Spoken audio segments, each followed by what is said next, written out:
Hey guys, how's it going? Just doing a quick update, just showing you what we're up to with Nays Postie Bike that we're doing up. What we wanted to do first was make sure that this bike it runs properly and all the wheels and bits and pieces are all tip top before we pull it all apart and start painting it, because once it's all done up we don't want to be having to bloody dick around and scratch paint and all that kind of stuff while we're fixing it. So the first thing that we found was the front wheel had a bit of a wobble in it.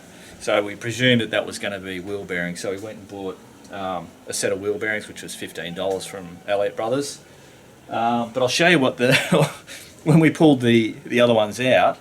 Actually, before I tell you about that, I've never done wheel bearings on a motorcycle before, so this is the first for me and for Nay as well. So we jumped on YouTube and I found there was nothing about CT110s doing changing the bearings, but I found one that was just a motorcycle, and it seems to me that they're all pretty much the same way of doing it. I'm going to put a link up to the guy that did the video that I watched, or that we watched, just to see how to do it, and so far it's worked really well.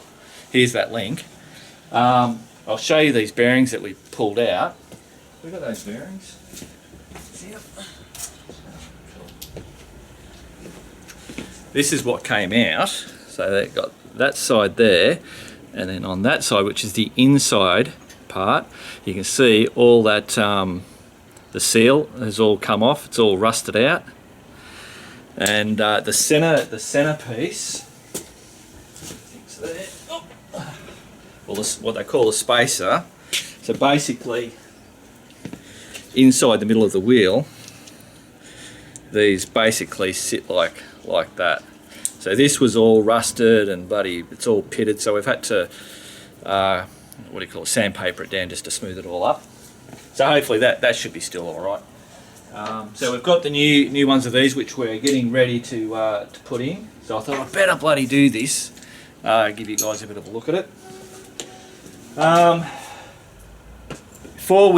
The other thing was, the motor's got a bit of a funny, I don't know, what would you call that noise? It's like a tick, or it's not a tick. It's not a tap, but it's not a tick. Yeah, it's not a tick, it's not a tap. We'll call it a tickle. It's got a funny noise, so we're going to most probably check the tappets and just have a bit of a look. So we'll show you that later on down the track. I'll just show you Charlie out the front there. I'll put on that switch assembly. Come on. Alright guys, so Charlie's had a new bit of a purpose in life. Every day we have to go to the post office to send all the parcels that we sell through Biker Bits. Normally I just take the bloody Jeep down there every day, but we've commissioned Charlie, fair weather, obviously, but he now carts all the bags with all the parcels that go to the post office. And I've actually made a change. I don't know if you remember, I had this box was here, and then I had another frame, the aluminium frame that I had the petrol bottle in, which was for doing the big trips. But we've decided to get rid of that because it was a bit ugly looking anyway, and this has got a real old look to it. So we've got rid of part of that aluminium stuff, and then we've basically put the box, and you can see we've put some holes down in there, and then just slid this through, bolted it on, and hey presto, we can now carry all the parcels on there, and it's got that oldish look to it. Okay, so the reason why I'm babbling on here is this control. So that's now mounted on. This whole last week we've been running backwards and forwards on it. I'll start the bike up, and you can see it in action.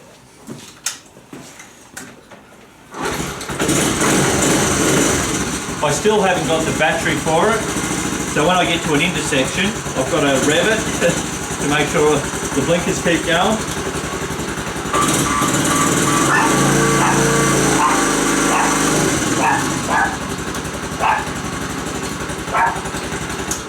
So there you go, just for interest sakes. I'll show you in a minute what we've got for Nays, because Nays didn't have the handlebar, or hers was broken as well. I think I actually pinched hers for Charlie.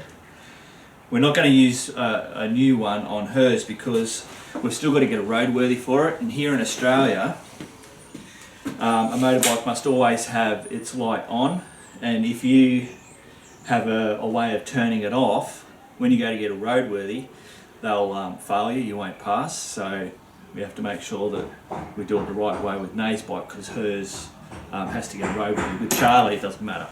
Oh, Jesus. Nearly lost it.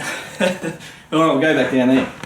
So apart from doing the wheel bearings, checking out what that noise is with the engine, obviously we've got to service it as well. We'll do a full service because I haven't done that since I got it from the auctions. Check the tappets. Check the gap for the tappets. It had a broken, well, it actually didn't have a tail light, so we went and off, was it 110motorcycles.com.au possibly. We've got one of these, a new lens for the rear brake light. I bought these for Charlie, but wasn't all that happy with it. They're like a chrome, just pretty much standard. So we're going to use those. Unless it looks shit, and we'll change it for something else. We managed to save a bit of a mud flap, because they're really, when you go to do the roadworthy, they're really picky. I know when I did Charlie, I didn't have a little reflector that was at the base of underneath the tail light, and I had to buy one of those to put it on for it to pass the roadworthy. So what we did was, on that 110 motorcycles place, they sell parts and they sell wrecking parts, and this was actually a wrecking part, so that's the original one. So we haven't tested it, but hopefully that will all work. But this one won't allow you to have the light turned off, which means we'll be sweet for the roadworthy. Alright, I think that's it. Oh no, it's not. And we've got all the paint so that we can paint the bike. There it is, grey. No, that's the primer. The actual colour is in that bag behind there. And Nay said I can't bloody well tell yous, because she's a bitch. So I'm sorry, can't tell yous just yet. But hopefully it won't be too far away. Alright guys, keep on riding.